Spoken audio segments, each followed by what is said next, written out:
Class start हो गई है।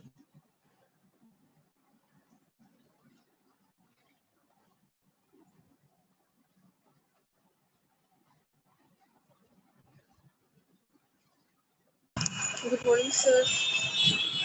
Good morning. Good morning, sir. Good morning, everybody. Good morning, sir. Very good morning. Very good. Good morning, sir. Good morning, sir. Very good morning, everybody.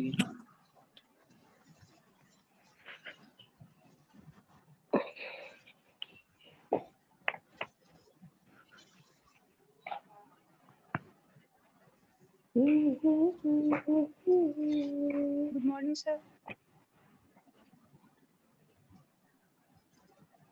Yes, total 8 students have joined the class. Good morning, sir. Good morning.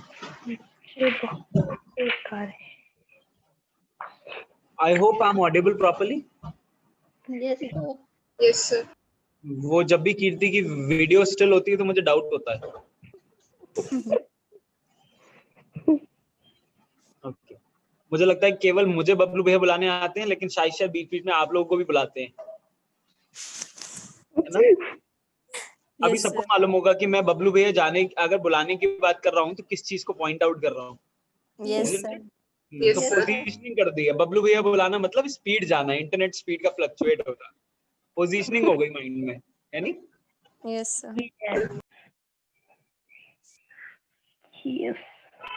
अब marketing का lecture मतलब 10 बच्चे, इससे ज्यादा नहीं आएंगे। इससे ज्यादा आएंगे? पता नहीं सर। लास्ट लेक्चर किसने लिया है? Paras, sir. पारस सर। कितनी थी? 19. कितने आदमी थे? 19 आदमी थे। पायल फनी है। 19 आदमी थे। ओके, पर यहाँ तो अभी 10 महिलाएं दिख रही है मुझे केवल। और सर उस 19 में एक आशुतोष भी है हमारे साथ अभी तक। ओके, 19 स्टूडेंट्स में से मैं 1-2 मिनट वेट कर लेता हूँ। अभी 11:03 हुए हैं। एक बार स्टूडेंट्स आ जाएं उसके बाद स्टार्ट करते हैं, वो ज्यादा बेस्ट रहेगा। आई थिंक एक दिन के गैप में आप लोग ये नहीं भूले होंगे कि लास्ट टॉप जो डिस्कशन था हमारा मार्केटिंग मिक्स पे चल रहा था।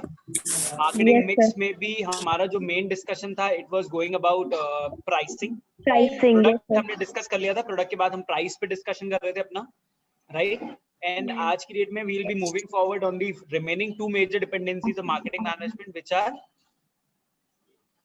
place and promotion. ठीक है? फिर उसके बाद हम उसका एक्सपेंशन पढ़ेंगे कि अभी तक मार्केटिंग मिक्स में केवल 4 मेजर डिपेंडेंसीज का जिक्र होता था। फिर जब अपग्रेडेशंस आए, जब सिनेरियो चेंज हुआ, जब कॉन्सेप्ट्स बदले हैं, आपने देखा ना, मैंने उस दिन आपको पढ़ाया था प्रोडक्ट, प्रोडक्शन, सेल्स कॉन्सेप्ट, ये 3 कॉन्सेप्ट पढ़ाए। उसके बाद मैंने पढ़ाया marketing concept, holistic marketing and digital marketing. Right. तो क्या हुआ अल्टीमेटली, जब तक आप डिजिटल मार्केटिंग को इंक्लूड नहीं करोगे तो होलिस्टिक मार्केटिंग में ओवरऑल सेटिस्फेक्शन की बात होती है। इसलिए ओवरऑल सेटिस्फेक्शन में मार्केटिंग मिक्स, जो कि 4 पीस के नाम से जाना जाता है, यानी कि 4 मेजर डिपेंडेंसीज की बात करता है, वो आगे चल के अपग्रेड हुआ, एक्सपेंड हुआ और वो बन गया 7 पीस ऑफ मार्केटिंग। वो 4 पीस किस में कन्वर्ट हो गए? 7 पीस में। क्लियर? राइट। एंड उसके बाद मैं आपको इससे थोड़ा सा कोरिलेट करके ये भी बताऊंगा कि इन्हीं मार्केटिंग मिक्स का डिजिटल मार्केटिंग मिक्स से क्या रिलेशन है। ठीक है?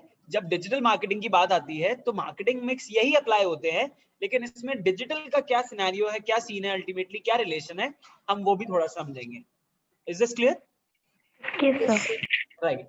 अच्छा, you people are lucky enough, तीसरी यूनिट स्टार्ट कर दी है, तो एक बार मुझे ये भी बता दीजिए, यूनिट टेस्ट में क्वेश्चंस जो चाहिए आपको, यूनिट 3rd तक के चाहिए, 2nd तक के चाहिए, 1st तक के चाहिए? तो 3rd मत इंक्लूड कीजिए। थर्ड नहीं कर, केवल 2nd तक? Yes sir. Yes, sir. हो गई सही। बैठे बेचारे बच्चे भी। बहुत सारे एक्चुअली लेक्चर्स हो गए मेरे पास, बहुत सारी रिकॉर्डिंग हो गई है, तो मैं जब भी अपलोड करने बैठता हूँ मैं थोड़ा कंफ्यूज हो जाता हूँ कि लास्ट मेरी अपलोडेड रिकॉर्डिंग कौन सी है। मेरे ख्याल से फर्स्ट यूनिट पूरी अपलोड करी हुई है ना मैंने? यस फर्स्ट यूनिट पूरी है या कुछ ही लेक्चर्स अपलोडेड है? सर कंप्लीट है। कंप्लीट है। ठीक है, Yes, तो sir. आज मैं सेकंड का पक्का ट्राई करता हूँ कि हो जाए, क्योंकि सेकंड के लेक्चर काफी सारे हुए हैं एंड ऑनेस्टली वो यूनिट थोड़ी लंबी है। लंबी। Yes, ठीक है? sir. उसके नोट्स आप लोगों ने प्रिपेयर कर लिए? नहीं सर, हाफ हुआ है, अभी हाफ रह गए हैं। उसको नोट्स को जरूर रेडी कर लेना। जिस भी दिन नोटिफिकेशन आ गया कि कॉलेज खुलना है और आप लोग पहले दिन आओगे, तो सबसे पहले नोट्स ही चेक करूंगा मैं। मैंने लाइव में पढ़ा तो लिया, लेकिन कंट्रोल में आप लोग तभी आओगे जब मुझे देखने को मिलेगा ठीक है आपने नोट्स बनाए हुए हैं। ठीक है? और ओके। उस दिन से जिस 1% अगर चलो नहीं भी होता है ऐसा, तो मैं बीच में एक दिन ऐसा भी करने वाला हूँ कि क्लासेस रोक करके केवल और केवल प्रेजेंटेशन कराऊंगा जितना कवर अप हो गया उसका। Good morning sir. Good morning. क्योंकि मैं एक चीज और भी नोटिस कर रहा हूँ कि मार्केटिंग मैनेजमेंट पूरे बीबीए सेकंड ईयर का सब्जेक्ट है, राइट? आपकी क्लास में 60 आप उस दिन मुझे शायद पायल ने बताया था कि 45-50 स्टूडेंट्स आते थे क्लास में। यस मैं इससे अगर 15 बच्चे पढ़ रहे हैं तो मैं केवल 15 को सिखा रहा हूँ, तो यही 15 तो आगे चल के बची हुई क्लास को पढ़ाएंगे, मैं थोड़ी ना पढ़ाऊंगा। नहीं, अरे जब मैंने आपको पढ़ा दिया, आपने पढ़ लिया, तो फिर आप बच्चों को पढ़ाओगे बाकी बच्चों को। सर मेरे हिसाब से तो वैसे उन लोगों को पढ़ाना भी नहीं चाहिए, जब उन्होंने नहीं चाहिए, बहुत बढ़िया, सही कह रही है। ये है ना? बिल्कुल बिल्कुल सही कह रहे हैं। हाँ, जब वो सही लोग बात घर पे है। रह के नहीं पढ़ पा रहे, उनको तो फोन, जैसे इस जनरेशन में हर एक बच्चा फोन पर ज्यादा होता है, तो पढ़ाई फोन पे हो रही है, तो उनको पढ़ना चाहिए ना, सामने फेस टू फेस हम कुछ नहीं कर सकते उनके लिए भी। सर बिल्कुल सिंसियरिटी सर। लेवल नहीं है, सिंसियरिटी लेवल ही नहीं है उन लोगों में। सर हम भी अपनी एनर्जी क्यों वेस्ट करेंगे उनके ऊपर। Very good, very good. That is the spirit of becoming a teacher. In times to come, you people can become a teacher like that. हमारे कमांड में तो नहीं है ये चीज कि जो बच्चे नहीं पढ़ रहे हैं उनको हम ना पढ़ाएं, लेकिन आप लोग बिल्कुल ऐसे ही करोगे और यही होना चाहिए। ठीक है, चलो fine, let's start our discussion instead of wasting time about people those who are not bothering about the lectures. ठीक है, Yes, sir. okay, fine. I'm taking you back on a slide or on that image where we were discussing. Right, is it visible? Yes, sir. Yes, sir. Students should keep their video on so that it remains in front of me. Yeah, I can see Kirti here. Fine. So last time हमारा जो discussion आके रुका था, it got stopped at the discussion about pricing, right? So ultimately, अच्छा आप लोगों को example याद है ना कि मैंने आपको कैसे बताया था कि how do we calculate per unit pricing, कि हम एक यूनिट का प्राइस कैसे कैलकुलेट करते हैं, right? I gave you the example कि for example chips के पैकेट बनने हैं and somebody has invested almost 10 lakh rupees, right? 10 lakh रुपए लगाए उसने मशीनरी लगाने में, रॉ मटेरियल लगाने में, लेबर लगाने में, 10 खर्चे किए उसने। अब उस 10 लाख में से 6 लाख उसकी वेरिएबल कॉस्ट है और कुछ कुछ फिक्स कॉस्ट का पोर्शन है। बाकी फिक्स कॉस्ट ऐसी है जो कि 5 साल में 6 साल में भी रिकवर करी जा सकती है। Is this clear?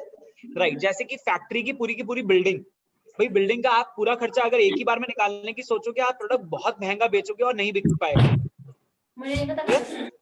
तो इसलिए फिक्स कॉस्ट को हम थोड़े टाइम में रिकवर कर लेंगे, लेकिन हम जो 7 लाख का खर्चा है, 6 लाख का खर्चा है, वो निकालने की सोचेंगे। फिर मैंने आपको बताया कि अगर उस फैक्ट्री में एक दिन में 800 पैकेट बन पाते हैं चिप्स के, ठीक है, तो वो 800 चिप्स के पैकेट एक महीने में कितने बनेंगे, उसको हमने मल्टीप्लाई कर लिया 30 से, ठीक है, 24,000 यूनिट बन गए। और उसके बाद जब हमने उसकी पूरी 12 से मल्टीप्लाई कर दिया, यानी कि 12 महीने में कितने बन पाएंगे, तो समवेयर 2,88,000 यूनिट बन रहे थे। ये सबको याद है? Yes sir. राइट, तो 2,88,000 जो एक पर्टिकुलर यूनिट्स निकल के आ रही है कि इतने बन पाएंगे, तो हमें क्या करना है, जो 6 लाख की कॉस्ट आ रही है हमारी, 6 लाख डिवाइडेड बाय एक साल में बनने वाले टोटल नंबर ऑफ यूनिट्स। दोबारा रिपीट कर रहा हूं, 6 लाख वो कॉस्ट जो कि हमें रिकवर करनी है एक साल में, वो divided by total number of units to be produce within a year. एक दिन में कैलकुलेट कर लिया आपने कितने बनते हैं, और एक दिन का मल्टीप्लिकेशन कर लिया 30 से, और उसके बाद उसको 12 से कैलकुलेट कर लिया, तो आपको पता लग जाएगा कि एक साल में मेरे 2,88,000 यूनिट बन जाएंगे। तो 6 लाख डिवाइडेड बाय 2,88,000, तो समथिंग 2 रुपए 30 पैसे समथिंग की कुछ कॉस्ट निकलेगी, जिसका मतलब है कि आपका जो एक चिप्स का पैकेट है वो आपको 2 रुपए 30 पैसे में कॉस्ट पड़ रही है उसकी, राइट? और 2 रुपए 30 पैसे का अगर मैं 5 रुपए में बेच लेता हूं, तो लगभग समथिंग सारे खर्चे हटाने के बाद अगले साल का 2 लाख का रॉ मटेरियल निकालने के बाद मुझे 60-65 हजार रुपए का फायदा हो रहा था। ये मैंने आपको लास्ट लेक्चर में समझाया था एग्जांपल के जरिए, राइट? Yes, sir. अब इन्हीं सारी बातों के बीच में एक चीज समझ में आती है, प्रोडक्ट बनाने की बात हो रही है, उसकी प्राइसिंग की बात हो रही है, और प्राइसिंग की बात भी मैं किस बेसिस पे कर रहा हूँ, कॉस्ट के बेसिस पे कर रहा हूँ, यानी कि उसमें मैं इंक्लूड कर रहा हूँ कि मैंने बिल्डिंग ली, फैक्ट्री लगाई, लोग कहते हैं ना फैक्ट्री डाली है उन्होंने, फैक्ट्री लगाई है, कहते हैं लोग, तो फैक्ट्री Yes. लगाने का मतलब क्या है कि कोई जगह लेकर के वहां पे काम शुरू किया है। Yes, sir. क्लियर है? Yes, sir. यानी कि उन्होंने कोई पर्टिकुलर जगह लेकर के उस पर काम करना शुरू करा, फिर उन्होंने मशीनरी लगाई। अगर उन्होंने 10 खर्चे किए तो वो 10 खर्चे ला करके किसी जगह तो रखे। तो तीसरा रोल जो अकर होता है वो होता है जगह का। तो तीसरा हमारा जो मेजर डिपेंडेंसी है जो आप स्क्रीन पे देख पा रहे होगे वो है प्लेस का। Yes. Yes, sir. प्लेस का। अब अल्टीमेटली बिजनेस ऑर्गेनाइजेशन जो आपका सबसे पहला सब्जेक्ट रहा था बीबीए का, बिजनेस ऑर्गेनाइजेशन में तीसरे यूनिट में सबसे जो मोटर डिस्कशन था वो था प्लांट लोकेशन और Right प्लांट location. लेआउट पे। Yes, sir. Plant layout. Yes, भाई sir. आप लोकेशन फाइनलाइज कर रहे हो, आप लेआउट फाइनलाइज कर रहे हो, इसका मतलब क्या फाइनलाइज कर रहे हो? एक पर्टिकुलर प्लेस, एक ऐसी जगह जहां पे आप अपना फाइनल बिजनेस या उसकी मैन्युफैक्चरिंग यूनिट या उसका प्रोसेसिंग प्लांट लेआउट बिल्ड करने वाले हो, कंस्ट्रक्ट करने वाले हो। यही तो मतलब है, राइट? या तो उसका ये मतलब है या फिर आप उसका कोई आउटलेट बनाने जा रहे हो जहां से वो चीज बिकेगी। क्लियर है? तो मार्केटिंग मैनेजमेंट की जो तीसरी मेजर डिपेंडेंसी है वो क्या है? वो है आपका प्लेस। Place. कि मुझे मेरा प्रोडक्ट बनाना है, उसकी प्राइसिंग सेटअप करनी है, लेकिन प्रोडक्ट बनाने के लिए एक जगह चाहिए, उसको बेचने के लिए एक जगह चाहिए। तो उसके लिए मुझे चाहिए होगा अल्टीमेटली एक फिजिकल प्लेस जहां पे मुझे अपना मैं प्रोडक्ट बना भी पाऊं और एक जगह बेच भी पाऊं। Is this clear? Yes, sir. Right. अच्छा, दोनों चीजों में कहाँ डिफरेंस पता लग जाता है? फॉर एग्जाम्पल आप फूड कोर्ट जाते हो जब फिनिक्स मॉल में, Yes, sir. क्या रोलर कोस्टर गए हो आप लोग? रोलर कोस्टर मॉल में फूड कोर्ट के अपोजिट साइड में है, उसी फ्लोर पे जहां सागर रत्ना था उसकी जगह, उसके बराबर वाली जगह पे पिज्जा हट, Yes, sir. Domino's, Yes, sir. McD, Yes, sir. Right. अब खाने पीने की बात दिमाग में ना लाते हुए ये सोचना है कि जितनी जगह हम बात कर रहे हैं यहाँ पे आप देखो, एक होता है store front, right? Yes, sir. Store front का काम क्या होता है? वहां से आपको ऑर्डर रिसीव करने हैं, डिलीवरी देनी है और लोग कस्टमर को हैंडल करना है। क्लियर? और उसी जगह उनका पीछे का पोर्शन क्या होता है? एक जगह एक ऐसी डिसाइडेड होती है जहां पे सारी चीजें बनेंगी। भाई आप मैकडी में ऑर्डर करने जाते हो तो आप देखते हो ना, बिलिंग के पीछे पूरा पोर्शन ऐसा है जहां पे सारी चीजें बन रही होती हैं। Yes, sir. Pizza kitchen centre पूरा अलग बना हुआ है, Yes, sir. राइट? तो वो उनकी जगह हो गई वो प्रोसेसिंग लेआउट जहां पे अल्टीमेटली उनकी सारी चीजें बन रही है। क्लियर? राइट। अब सोचने वाली बात यह है कि कुछ बिजनेसेस में ये होता है कि उनकी प्रोसेसिंग लेआउट यानी कि उनका manufacturing unit plus store front दोनों एक ही जगह होते हैं, और कुछ जगह ऐसी होती है जहां पे उनकी सारी एक्टिविटीज के लिए उनके कस्टमर रीच के हिसाब से उनको अलग अलग लेआउट ओपन करने पड़ते हैं, अलग अलग आउटलेट ओपन करने पड़ते हैं। Is this clear? Yes, sir. भाई Yes, sir. कोको कोला का जो बॉटलिंग प्लांट है जहां पे सारी की सारी कोको कोला बनती हैं, बॉटल्स में रेडी होती हैं और उनकी लॉजिस्टिक में भेजी जाती है, सप्लाई करी जाती है, तो वो लेआउट है उनका, वो पर्टिकुलर केवल और केवल प्रोसेसिंग लेआउट है जहां पे उनकी वो बन रही हैं बॉटलिंग्स। क्लियर? लेकिन उसके बाद डिस्ट्रीब्यूशन नेटवर्क में उन्होंने अलग अलग स्टोर फ्रंट ले रखे हैं ना। स्टोर फ्रंट में उनकी स्ट्रैटेजी क्या है? क्या कोको कोला के खुद के स्टोर्स हैं No, sir. या उन्होंने टाई अप किया हुआ है रिटेलर से? So tie up किया हुआ है retailer से. उन्होंने टाई अप किया हुआ है रिटेलर से और होलसेलर से कि आप अपने पास रखिए इस चीज को, हम आपको सप्लाई करेंगे और आपके यहाँ से लोग खरीद के जाएंगे। Is this clear? राइट। लेकिन हाँ, सप्लाई का काम तो पूरा उन्हीं का है। सब उनको फैसिलिटीज भी तो प्रोवाइड करी हुई हैं. राइट। उनको फैसिलिटीज कैसे प्रोवाइड करी हुई है? आपने देखा होगा नॉर्मली फ्रिजेस देते हैं वो, कि अगर आप हमारे Yes, sir. Coca Cola cold drink बेचने वाले तो उसकी एक प्रॉपर छोटी फ्रिज आ गई, उनको रख दी गई है। या फिर देखते हो आप जो स्क्वायर शेप में छोटा सा फ्रीजर टाइप का होता है जिसमें आइसक्रीम्स वगैरह सब रखा होता है, वो आपको दे देते हैं वो। तो वो फैसिलिटीज तो दे रहे हैं वो, लेकिन अल्टीमेटली देखो उनको भी मालूम है कि फैसिलिटीज देना सस्ता है इंस्टेड ऑफ अपना खुद का आउटलेट खोलने से। तो ये भी अपने आप में स्ट्रैटेजी है या नहीं है? भाई Yes, किसी sir. भी इंटरनेशनल कंपनी के लिए अगर उसे अपना प्रोडक्ट जो कि ऐसा है जो डेली नीड का है और एक बड़े मार्केट शेयर में बेचना है, तो किसी भी कंपनी के लिए फीजिबल नहीं है कि वो हर गली हर मोहल्ले में अपना आउटलेट खोल ले, और वो भी इतने बड़े लेवल पे। Is this clear? तो क्या करना पड़ेगा? उनके जो सेल्स एग्जीक्यूटिव होते हैं, जो उनकी सेल्स टीम होती है, वो जगह जगह जाकर के शॉप्स पे बात करती है कि आप हमारा प्रोडक्ट रख लीजिए, उसके एक एक यूनिट के सेल पे आपको इतना बेनिफिट मिलेगा। भाई मैं आपको अगर पुराना वाला एग्जाम्पल बताऊं कि चिप्स का पैकेट 2 रुपए 8 पैसे में बनके तैयार हो रहा था, ठीक है, अब 5 रुपए में मैं बेचना चाह रहा हूं, तो अब मुझे यही तो करना पड़ेगा कि मेरा प्रोडक्ट बिके, इसलिए उस 5 रुपए में से जो मेरे पास 3 रुपए बच रहे हैं, उन 3 रुपए में से 1 रुपए मैं उस पर्टिकुलर रिटेलर को दूंगा और 2 रुपए मैं खुद रखूंगा। क्लियर है? और अगर मुझे मार्केट स्टैब्लिश करना है तो हो सकता है पहले मुझे रिटेलर को 2 रुपए उसमें से प्रॉफिट देना पड़े और खुद 1 लेना पड़े। भाई समझ में आती है इतनी चीज? कोई कंफ्यूजन तो नहीं है? राइट। तो अल्टीमेटली जो प्लेस की बात आती है वो अपने आप में एक अहम मुद्दा है जिस पे मार्केटिंग मैनेजमेंट बात करता है। क्लियर? बिकॉज जब तक एक प्लेस नहीं होगा तब तक एक सेंटर ऑफ इंटरैक्शन नहीं होगा कि कहाँ जाके किस चीज के लिए बात होनी है। भाई अगर कोको कोला कंपनी डिस्ट्रीब्यूशन के नाम पे अपने रिटेलर से टाई अप ना करे तो डू यू थिंक कि वो अपने जो एड्स देते हैं उस पे वो सलमान खान का जो भी लेटेस्ट एड चल रहा है उसमें वो चीज बता पाएंगे कि ये कहाँ से आई बॉटल? दुकान से।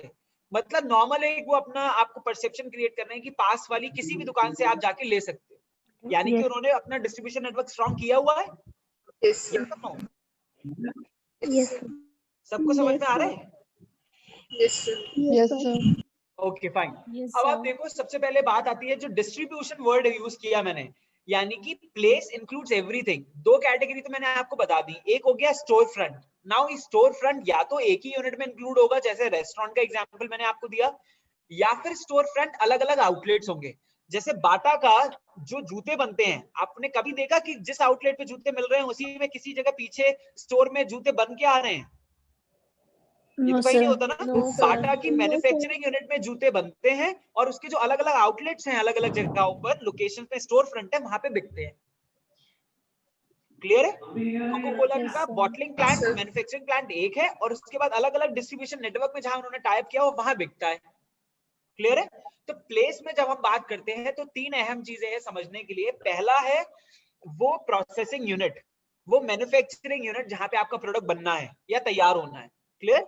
दूसरा हो गया स्टोर फ्रंट, आप अपनी कन्वीनियंस के हिसाब से अपनी डिलीवरी के हिसाब से दोनों को कंबाइन भी कर सकते हो और अलग अलग भी कर सकते हो। राइट? समझने वाली चीज ये है जैसे जैसे आपका स्कोप बढ़ता जाएगा, मार्केट बढ़ता जाएगा, कवरेज बढ़ता जाएगा, मार्केट शेयर बढ़ता जाएगा, उतना ही आपकी जो नीड होगी आपके स्टोर फ्रंट की वो बढ़ती जाएगी, एक्सपेंड हो जाएगी। Is this clear? Yes, sir. Yes, sir. Next comes what? Yes. Somebody wants to ask something?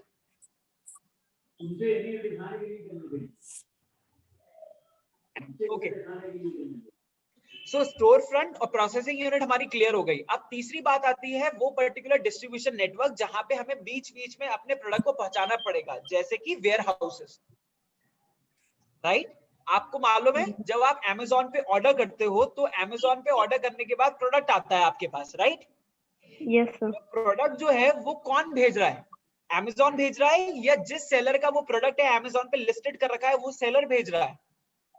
Sir वो सेलर भेज रहा है जिसपे Amazon का प्रोडक्ट लिस्टेड है। राइट, वो सेलर भेज रहा है, लेकिन सेलर को Amazon वाले एक फैसिलिटी देते हैं जिसका नाम है Amazon वेयरहाउसिंग सुप्रीम प्रीमियम, जिसका मतलब है कि अगर आप चाहो तो आप एडवांस में अपने प्रोडक्ट का कुछ स्टॉक Amazon के वेयरहाउसेस पे रखवा सकते हो ताकि आपके ऑर्डर्स की जल्दी जल्दी प्रोसेसिंग की जा सके, ज्यादा टाइम ना लगे।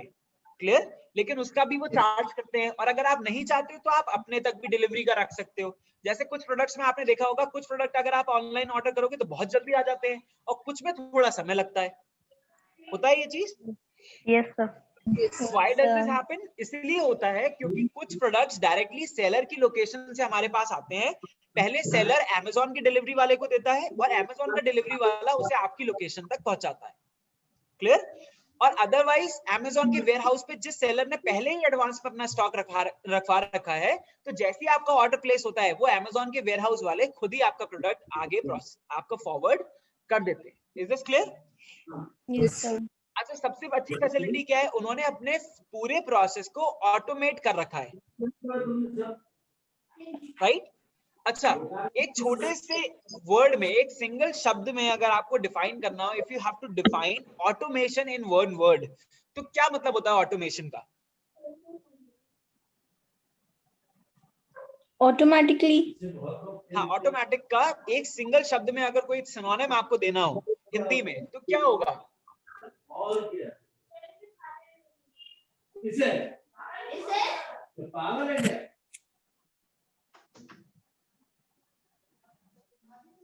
Yes anyone? सर अपने आप। अपने आप, राइट। ऑटोमेटिक का हिंदी में सिनोनिम होगा अपने आप, किसी भी चीज का इंडिपेंडेंट होकर के अपने आप वर्क करना, राइट। तो Amazon वालों ने अपने सिस्टम को या फ्लिपकार्ट वाले ने अपने सिस्टम को इतना ऑटोमेटिक कर रखा है कि जैसे ही ऑर्डर कस्टमर जाके वेबसाइट पे प्लेस करता है, वो ऑटोमेटिक आपके सेलर के डैशबोर्ड पे शो करने लग जाता है, राइट। जैसे आज मॉर्निंग में जब मैं उठा हूं तो मेरे पास Amazon का एक टेक्स्ट मैसेज पड़ा हुआ था। वो टेक्स्ट मैसेज में लिखा हुआ था that you have received an order for your book speak English with Mukul on Amazon, right. यानी कि जो मेरी बुक है स्पीक इंग्लिश विद मुकुल, उसका एक ऑर्डर आया हुआ था Amazon पे, तो उसका टेक्स्ट मैसेज मुझे रिसीव हुआ। जैसे ही उधर कस्टमर ने प्लेस किया, इधर मेरे डैशबोर्ड पे शो होने लगा, और प्लस मुझे एक टेक्स्ट मैसेज भी आ गया। टेक्स्ट मैसेज से फायदा क्या है कि सेलर को एक रिमाइंडर चला गया कि आपके पास ऑर्डर है, आप उसको फुलफिल कर दीजिए, राइट। अब सोचने वाली बात क्या है कि प्लेस में हमने वेयर हाउसिंग की बात क्यों की थी, क्योंकि अल्टीमेटली वेयर हाउस की रिक्वायरमेंट पड़ती है। अच्छा, काफी बार आप लोगों ने सुना होगा कि गवर्नमेंट के पास जितना अनाज होता है वो वेयर हाउसेज में रखा होता है, और हर बार ऐसा होता है कि जब भी बारिश होती है तो कुछ ना कुछ अनाज वेयर हाउसेज में रखे रखे खराब हो जाता है। लेकिन वेयर हाउसिंग की रिक्वायरमेंट क्यों पड़ती है? अच्छा, अभी आप लोग कॉस्ट अकाउंटिंग पढ़ रहे हो? अभी नहीं पढ़ रहे होगे मेरे ख्याल से, कंपनी अकाउंट्स पढ़ रहे होगे।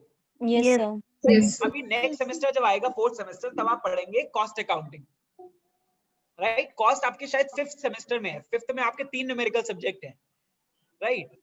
तो 5th में 3 न्यूमेरिकल सब्जेक्ट में एक इनकम टैक्स आएगा, एक ऑपरेशन रिसर्च आएगा और एक कॉस्ट अकाउंटिंग आएगी। तो ये जो मैं वेयर हाउस की बात कर रहा हूँ, ये वेयर हाउस आपको सुनने को मिलेंगे दोबारा से कॉस्ट अकाउंटिंग में और ऑपरेशन रिसर्च में। क्यों सुनने को मिलेंगे उसका भी आपको एग्जाम्पल दे रहा हूँ। ऑपरेशन रिसर्च आप में एक न्यूमेरिकल है जिसका नाम है ट्रांसपोर्टेशन कॉस्ट।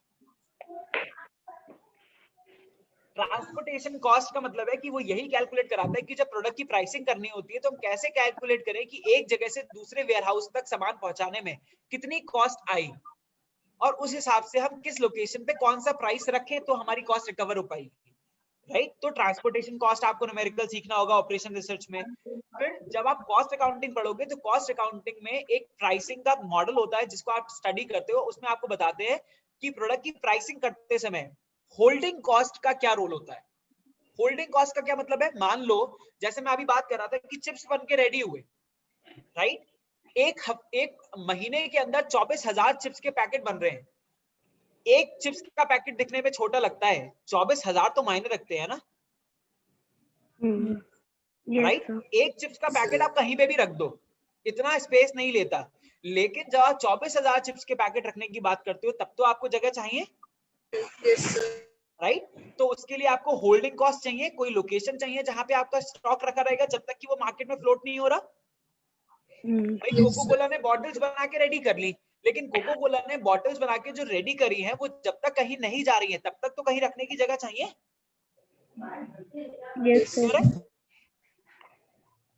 यस और नो? Yes sir. राइट। तो वहां पे अराइज होती है आपकी होल्डिंग कॉस्ट। मान लो मैंने किसी जगह पे रेंट पे वेयरहाउस ले लिया और उस एक वेयरहाउस का रेंट महीने का 5,000 रुपए जा रहा है, तो आपको नहीं लगता कि ये 5,000 रुपए भी प्रोडक्ट के कॉस्ट में जुड़ने चाहिए? भाई वो 5,000 रुपए मैंने अपनी जेब से थोड़ी ना देने हैं, वो भी तो मुझे उसी प्रोडक्ट को बेच के निकालने हैं। तो उस 5,000 रुपए का जो वेयर हाउस में होल्डिंग कॉस्ट आएगा मुझे वो भी लगाना पड़ेगा। क्लियर है? राइट। अब आप लोग ये भी सोचोगे कि मार्केटिंग मैनेजमेंट के अंदर ये थोड़ी थोड़ी बातें न्यूमेरिकल जैसी क्यों सुनाई दे रही हैं।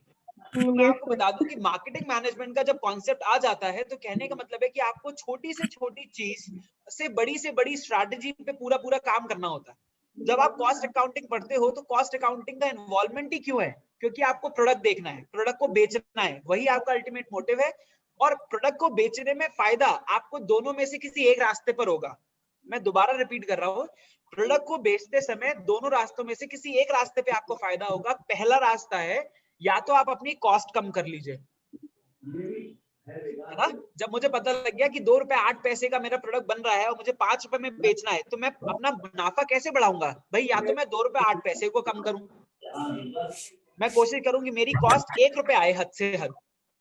तो मुझे जो 3 रुपए का फायदा हो रहा था वो 4 रुपए का हो गया। क्लियर है? पहली चीज। दूसरी चीज है, या मैं प्रोडक्ट के प्राइस कम कर लूं, ज्यादा कर दूं, सॉरी, राइट, मैं प्रोडक्ट के प्राइस को बढ़ा दूं। जो अभी 2 रुपए का प्रोडक्ट बन रहा था मैं 5 में बेच रहा था, 5 की जगह मैं 6 में बेच दूं। भाई मैगी के पीछे क्या रीजन था, क्यों मैगी का 5 वाला पैकेट 6 में हो गया?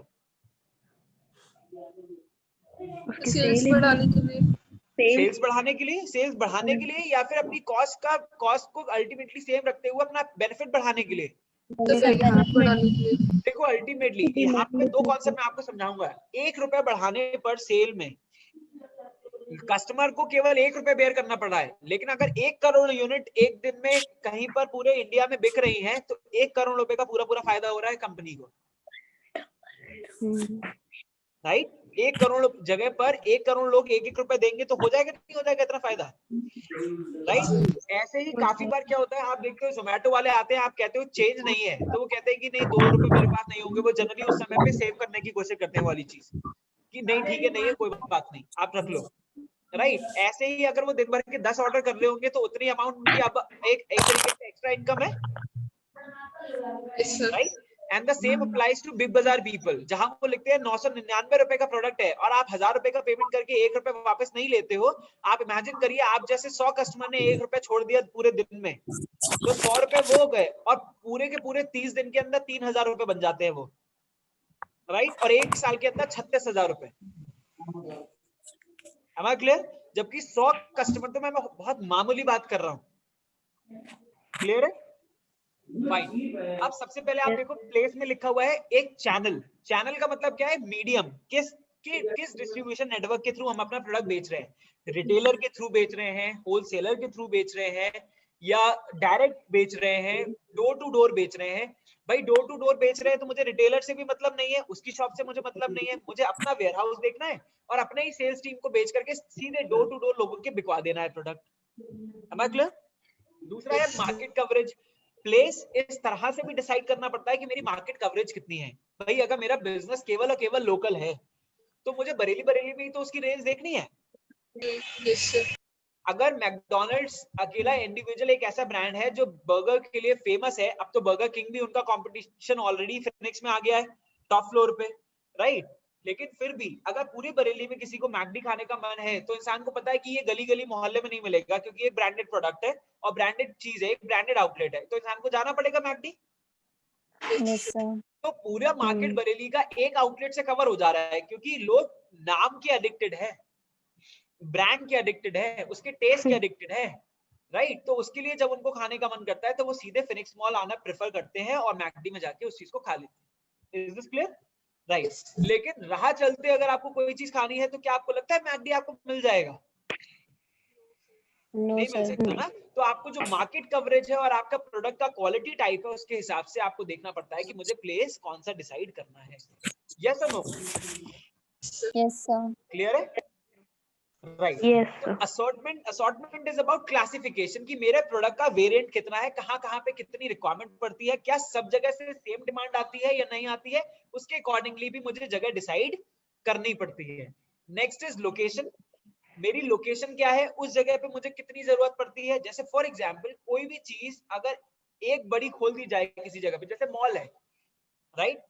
मॉल किस जगह पर है? बरेली जैसी लोकेशन में है। अब बरेली जैसी लोकेशन में आप देख रहे हो कि कितने मॉल हैं, एक फिनिक्स और एक दूसरा नाम के लिए आम्रपाली, राइट, जो शुरुआत में खुला था, लेकिन वो सीबीगंज है, वो भी उतना आउटर पे है, फिनिक्स भी थोड़ा आउटर पे। लेकिन बस डिफरेंस कहाँ आया कि जब सीबीगंज में आम्रपाली खुला तो सीबीगंज में इतना डेवलपमेंट नहीं था, इसलिए आम्रपाली उतना नहीं चल पाया, राइट, और वो ज्यादा आउटर हो गया। लेकिन जब इधर आउटर की बात आई तो इधर आउटर ऐसा बना कि इस पीलीभीत रोड पर सबसे ज्यादा डेवलपमेंट हो गया, इसलिए फिनिक्स मॉल अपने आप में ग्रोथ हो गई उसकी, राइट। तो लेकिन देखने वाली बात क्या थी कि लोकेशन अगर खुल रही है तो एक मॉल को पूरा फायदा मिल रहा है बरेली के। भाई अगर मॉल जाने की बात आती है तो कहीं बेनिफिट बट रहा है, बांटना पड़ रहा है कोई भी बेनिफिट?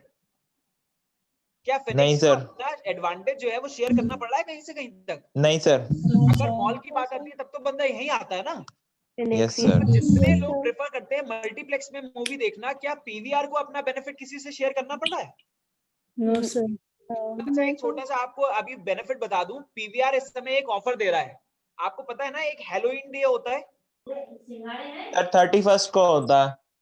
हाँ राइट, 31 को होता है। तो इस समय पे 1 तारीख से लेके 5 तारीख तक पीवीआर आपको ऑफर दे रहा है कि वो 30 टिकट, 50 टिकट, 70 टिकट 2000, 3000, 5000 समथिंग की रेंज में दे रहा है। 3500 में 70 टिकट मिल रहे हैं। राइट, 3500 रुपए में 70 टिकट का मतलब आप समझ रहे हो कि 70 लोग आप अगर लेके जा सकते हो तो 3500 रुपए खर्च करने हैं। जो नॉर्मली दो लोग कभी मूवी देखने जाते हैं तो 1000 रुपए मामूली बात है खर्च हो जाना, कि 500 रुपए की टिकट बैठते हैं, 500 रुपए आप खाओ पियोगे, उससे ज्यादा भी हो सकते हैं, लेकिन 1000 एक मिनिमम है। लेकिन इस समय पे 3500 रुपए में 70 टिकट दे रहा है हॉरर मूवीज के पीवीआर। सर 50 रुपए का एक टिकट? सॉरी 50 रुपए का एक टिकट बस? 70, हाँ, अगर आप 70 टिकट्स दे रहे हो, 3500 की बात कर रहे हो, 50 रुपए में एक टिकट मिल रहा है। क्यों कर रहे हैं वो ऐसा? क्योंकि इस समय पे उनको प्राइसिंग कम करनी पड़ी। लॉकडाउन की वजह से लोग मल्टीप्लेक्स में आने को तैयार नहीं है। राइट, सबको कोविड का खतरा है, अभी भी दिमाग से वो थोड़ा सा फोबिया जो है वो नहीं जा रहा, लोग प्रेफर नहीं कर रहे हैं, लेकिन उनको अपनी सेल बढ़ानी है। तो वो सोच रहे हैं जहां लाखों की सेल होती थी वहां हजारों की तो हो। ऐसा भी ना हो कि हम पीवीआर ओपन करे बैठे लेकिन नोबडी इज कमिंग, इसलिए they are coming with such offers. Am I clear? You will never ever imagine कि एक पीवीआर जो एक टाइम पे हमें 450 रुपए का टिकट बेचता था, वो आज की डेट में 50 और 70 रुपए का टिकट कॉर्पोरेट पैकेज पे देगा। Is this clear? Yes, sir. Yes or no? Yes sir. Right. Yes, So sir. next comes inventory. Inventory में देखो, अल्टीमेटली मैं वही वाली बात कर रहा हूँ जो मैंने अभी आपको बताया वेयर हाउसिंग की। राइट, कि अल्टीमेटली हमें एक ऐसी जगह चाहिए जहां हम अपना स्टोर बना सके और अपना सामान जो है स्टोर करके रख सके, ताकि जब भी बात आएगी स्टॉक को रखने की, उसको होल्ड करने की, तो हम उसी जगह पे रख लेंगे। बड़े बड़े बिजनेस की बात नहीं है, छोटी छोटी दुकानों की भी बात होती है कि जब आप दुकान ओपन करते हो, जब एक छोटी सी शॉप भी ओपन करते हो, तो उसमें जब आप स्टॉक लाके रखते हो, तो कुछ स्टॉक तो ऐसा होता है जो सामने ही शॉप पे रख दिया जाता है, सजा दिया जाता है, विंडो ड्रेसिंग कर दी जाती है शॉप की। क्लियर? राइट, लेकिन कुछ स्टॉक ऐसा भी होता है ना जो एक्स्ट्रा से आपको अलग से रखना पड़ता है, कि जब कोई सामान खत्म हो जाएगा दुकान में से तब लाके आप रखोगे। तो वो जो एक्स्ट्रा सामान है वो आपने कहाँ रखा? किसी जगह तो रखा। तो वो ही जगह आपके लिए होल्डिंग कॉस्ट की तरह काम करती है। जब आपके पास स्टॉक ज्यादा होता है तब आपको एक इन्वेंट्री बनानी पड़ती है, एक स्टोर बनाना पड़ता है जहां आप अपने सारे प्रोडक्ट्स को सेफ रख सकते हो। Is this clear? Yes, sir. Yes, sir. Yes. Right, next comes place in transport. बात आती है ट्रांसपोर्ट की, तो देखो ट्रांसपोर्ट में भी कहीं ना कहीं आपको ये देखना पड़ता है कि मुझे ऐसी जगह देखनी है जिसके जरिए मेरा जो स्टॉक है वो मैं एक जगह से दूसरी जगह पहुंचा सकूं। क्या हर तरीके का प्रोडक्ट सेम तरीके के व्हीकल से और सेम तरीके के ट्रांसपोर्ट मोड से पहुंचाया जा सकता है कस्टमर तक? No sir. No. No, sir. Amul No, company sir. के जो मिल्क के पैकेट्स आते हैं, राइट, आपने देखा है कि कुछ कुछ जगहों पे तो जहां थोड़ा रूरल एरिया है या कुछ ऐसा एरिया है, वहां पे बाइक से लोग जा रहे होते हैं, उनके पीछे एक बकेट लगी होती है ब्लू कलर की, उसमें पैकेट्स रखे होते हैं, वो देके जाते हैं। ठीक है, जो थोड़ी बड़े Yes, बड़े sir. एरियाज है वहां पे एक छोटी सी जो कहते हैं थोड़ा छोटा हाथी टाइप का एक व्हीकल होता है, उसमें पीछे में पूरे में हाँ, ऐसी ब्लू कलर की बकेट्स रखी होती है, उसमें रखे होते हैं पैकेट्स, होते नहीं होते हैं? लेकिन Yes, sir. अमूल का मेन प्लांट है, वहां से भी क्या इसी तरीके से निकलते हैं, छोटे हाथी में रख के। जहां दिन भर के 1 लाख पैकेट निकलने हैं, वो 1 लाख पैकेट अगर छोटे हाथी से जाएंगे तो कहां जा पाएंगे? तो उनको तो पूरे के पूरे बड़े ट्रक में रख के भेजना है ना। राइट, अच्छा, आप लोगों में से कितने लोगों को पता है कार्गो क्या होता है?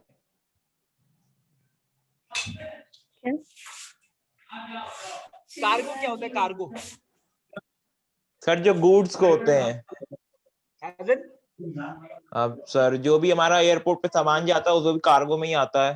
राइट, वेरी कोई भी गुड, लगेज टाइप। बिल्कुल exactly right, fine. Give me just one moment. Actually क्या होता है कार्गो अपने आप में, देखो तीनों इंडस्ट्री में है। आप शिप में बात कर लो, आप ट्रेन्स में बात कर लो, आप एयरक्राफ्ट में बात कर लो, तीनों जगह पे जो कार्गो शब्द है वो यूज होता है अलग अलग टर्म्स में। राइट, कि जितना भी आपका हैवी मटेरियल है, जितना भी आपका हैवी लगेज है या स्टॉक ज्यादा है अगर आपको, तो आप इनके थ्रू बेच सकते हो। Am I clear? Yes sir. तो अल्टीमेटली आपको इनकी भी कॉस्ट देखनी पड़ेगी भाई। फॉर एग्जांपल अगर आपको इंटरनेशनली अपना सामान भेजना है, तो आपको, अगर आपका सामान भी ज्यादा और हैवी भी है, तो आपको प्लेन्स के जरिए ही भेजना पड़ेगा। Yes, sir. तो क्या उसकी कॉस्ट कहीं इन्वॉल्व नहीं होगी? होगी या नहीं होगी? होगी सर। सर होगी involved। राइट। तो अल्टीमेटली कहीं ना कहीं प्लेस में जो आपकी बात हो गई ट्रांसपोर्ट, उसका भी अपने आप में जिक्र आता है, ताकि हम अपने प्रोडक्ट को अपने कस्टमर तक उसकी लोकेशन तक पहुंचा सके। Is this clear? Yes, sir. Yes sir. Right, just give me one moment. ये क्या हो रहा है?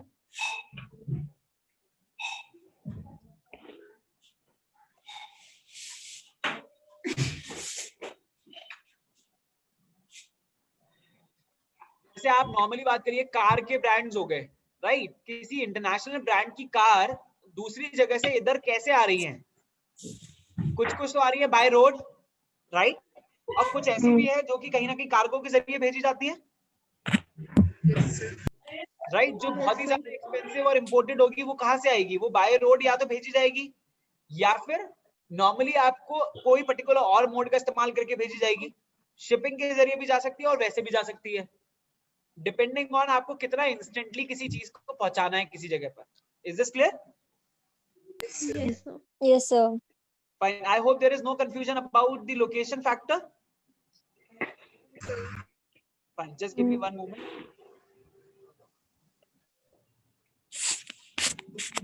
Okay. मुझे लगता है कि एक मैं आपको वीडियो दिखा सकता हूँ यहाँ पे, मैंने इतनी देर में सर्च कर ली है YouTube पर। Do you guys want to see that video?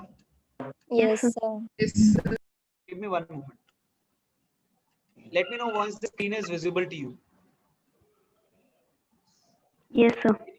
Can you guys see YouTube there? Yes, sir. Okay. What you can read in the video, I mean below the video, cargo operations. Time is the longest distance between two places. It has wings and it can fly. In the world of air cargo, speed and clockwork precision matters.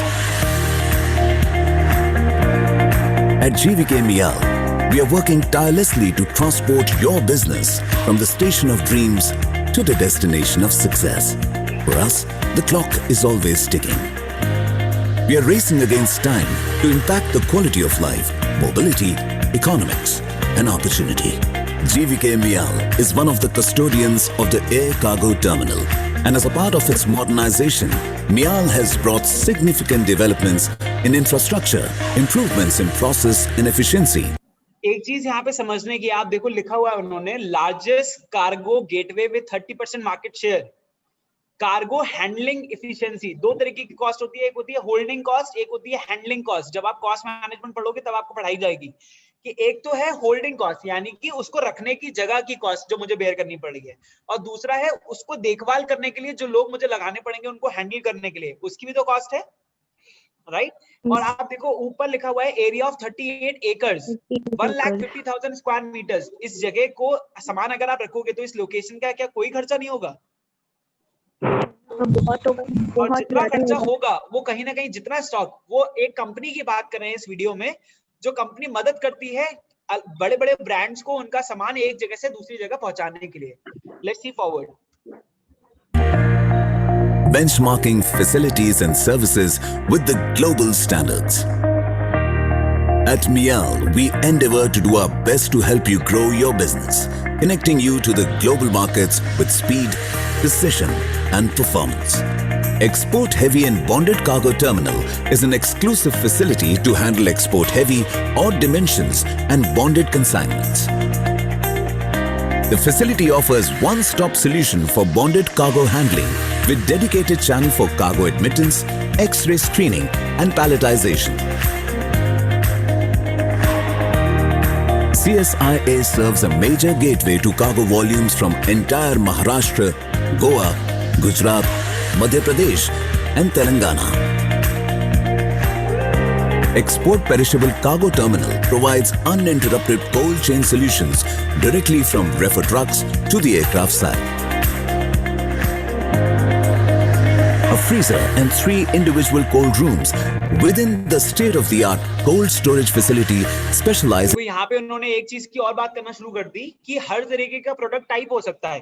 कुछ product ऐसा है जिसको एक particular temperature या atmosphere चाहिए, right? और एक product ऐसा है जिसको इन चीजों से कोई मतलब नहीं होती। भाई फॉर एग्जांपल वुडन प्रोडक्ट है, ग्लास प्रोडक्ट है, इनको इन चीजों से कोई मतलब नहीं है कि टेम्परेचर क्या है, लेकिन अगर कोई फूडिंग आइटम है या फिर कुछ ऐसा मेडिसिन से रिलेटेड है, इनका टेम्परेचर से बहुत इफेक्ट पड़ता है, राइट? तो उसके बेसिस पे फिर वो कार्गो में भी कोल्ड स्टोरेज बेस्ड कार्गो की बात In handling of perishables and temperature sensitive pharma products. Our efforts to offer a wonderful world-class experience to our customers continue with the ongoing implementation of proposed Cargo Master Plan, which includes state-of-the-art export pharmaceutical terminal, an exclusive export perishable cargo terminal for agro commodities equipped with high-level automation catering annual capacity of 5 lakh metric ton. GVK Mial Air Cargo Hub is truly world-class, providing secure and efficient round-the-clock operations. अभी इन्होंने एक शब्द बोला round the clock operation. Round the clock operation का मतलब क्या है कि 24/7 काम चल रहा है इन पर्टिकुलर स्टॉक कार्गो स्पेसेस पर। और आप देख सकते हो कि कितनी बड़ी बड़ी लोकेशंस हैं स्पेशली कार्गो को भेजने के लिए। तो कहीं इन सारी फैसिलिटीज को जब आप एक कंपनी बेयर कर रही है, देखो एक कंपनी स्पेशली अपना तो शिप लेके नहीं उड़ा सकती ना एयरक्राफ्ट, तो अल्टीमेटली ऐसी सर्विसेज का इस्तेमाल करना पड़ेगा जो एयरपोर्ट दे रहा है। और इसी बेसिस पे जो भी पर्टिकुलर एक मिनिमम चार्ज जा रहा है आपका स्टॉक एक जगह से दूसरी जगह पहुंचाने के लिए, वो आपको अपने कॉस्ट में इन्वॉल्व करना पड़ता है। Is this clear?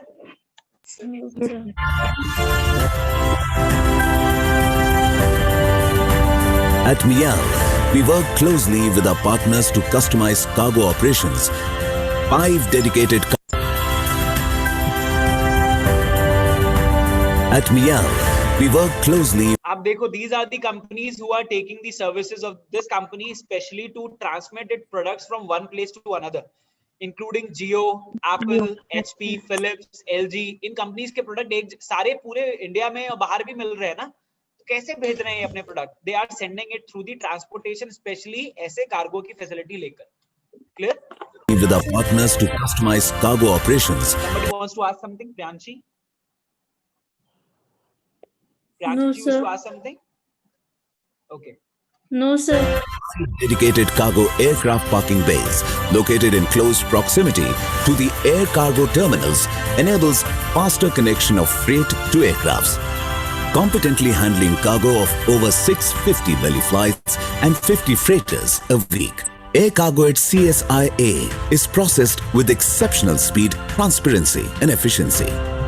An exclusive state-of-the-art domestic common user terminal offers faster dwell time for the domestic air cargo and e-commerce business. All the cargo facilities in the terminal adhere to the BCAS regulations with restricted access control, proper bifurcation of sterile and non-sterile area, 100% cargo screening through X-ray or physical check, robust security infrastructure, and comprehensive CCTV surveillance. The terminal cargo management system monitors every activity proactively. GVK Mial is the first airport in India to introduce Air Cargo Community Platform (GMAX) and Air Cargo Custodian mobile application to integrate digitally with all air cargo stations. See, the technology and especially the market has gone so advanced that in terms of logistics, you get so many facilities, including the mobile app. In order to book any particular service, including about import or export, you just have to use this mobile app, and maybe you can book these services like, availing the facility of cargo, and you can ship your stock from one place to another. Is this clear? Yes, sir. Mial also leads the air cargo e-freight initiatives in India and is accredited by IATA as e-freight compliant air cargo station. Air cargo handling dwell time at CSIA is the best in the country, with several operational milestones achieved, creating benchmarks in air cargo handling. For the future, GVK is already creating a huge capacity of air cargo, state-of-the-art cargo facility. मुझे बताइए कि एक चीज तो हम I normally asked you what do you people know about cargo? So most of the students said, sir, we are not aware, or maybe they could not answer. Ab I could show you that what is the network and what is the coverage of cargo facilities जो आपने अभी इस video में देखा। इस video के अंदर आपको कितने जॉब की एरियाज दिख रहे हैं? Could you people find the opportunities to work in this industry? Yes, sir. Yes, sir. You could find people those who were working on in those units to process products from one place to another. दूसरे लोग आपने वो देखे जो कि proper scanning कर रहे थे हर एक पर्टिकुलर प्रोडक्ट की जो एक जगह से दूसरी जगह शिप हो रहा है, जैसे हमारे लगेज बैग्स होते हैं उसी तरह से स्कैन हो रहे थे वो। तीसरा सिक्योरिटी थी वहां पे पुलिस की। चौथा आपने देखा एक बंदा एक एक एक्टिविटी को ट्रैक कर रहा है एक सिस्टम पे बैठा हुआ, कंप्यूटर पे बैठा हुआ। मैं आपको गारंटी दे सकता हूँ मात्र आपके सिस्टम पे आपके लैपटॉप पे एक ऐसा सॉफ्टवेयर है जिसको आप नॉर्मली यूज करते हो, लेकिन उससे आपकी पहली जॉब 30 से 45 हजार की लग सकती है अगर आप उसमें मास्टर कर लो तो। कोई बता सकता है कौन सा टूल है वो? Typing. Which one? Typing.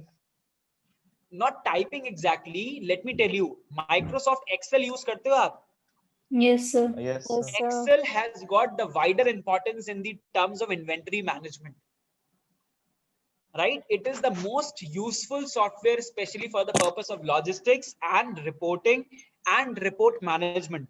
So in case if you can handle, if you can command on, if you can hand on the MX Excel especially, honestly speaking, you can go and make your career in the industry of logistics, being in the system administrator, जो कि पूरा का पूरा database manage करता है about each and every unit moving from one place to another. Imagine if you are able to capture all this data and can generate the reports which are useful for the management and maybe for any particular business organization, your job would be having a worth that you would be paid for. Is this clear? Right? Yes, sir. So I hope we had a good discussion about location. I could not discuss much about the last factor, promotion, but I think एक एक करके चलेंगे. But if the discussion is worthy enough, अच्छे से समझ में आ रहा है, then only the classes will be useful. Is it clear? Yes, sir. Yes, sir. So I had, I think, a good discussion with you people about this location factor. Just give me one moment to post the snapshot in your class.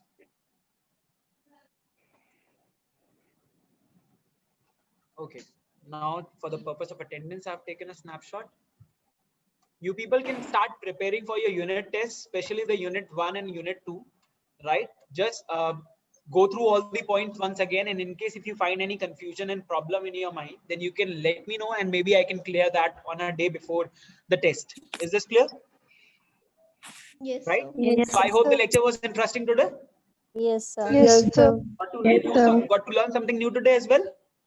Yes, sir. Fine, that's nice. So we'll be meeting in the next class tomorrow and we'll be discussing about promotion as the 4th major dependency of marketing. Thank you so much everybody for joining the lecture. Have a nice day. Thank you, sir. Thank you, sir. Thank you, sir. Thank you, sir.